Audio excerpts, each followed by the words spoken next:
Welcome to the Slop Farm. Enjoy the video. Sign into your Naukri account now. Don't delay. Once logged in, go straight to the profile icon and open My Naukri or Dashboard. Make sure you're using the account that submitted the application.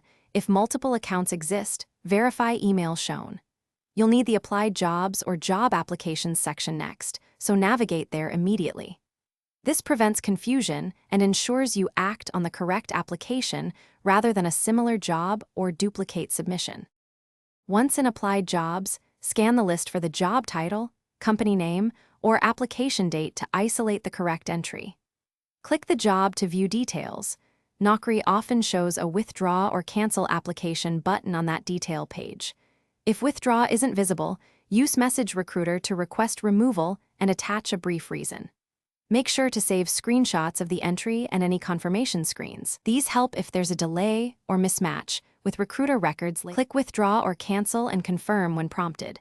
The system usually updates status immediately. Once done, check your registered email and the application list to ensure it now shows withdrawn or removed. If the change doesn't appear after a short wait, message the recruiter via Naukri and open a support ticket with screenshots and timestamps. One key troubleshooting tip: clear cache or try another browser before contacting support, because stale browser data can hide the updated status. Thanks for watching. Consider subscribing if we helped you today.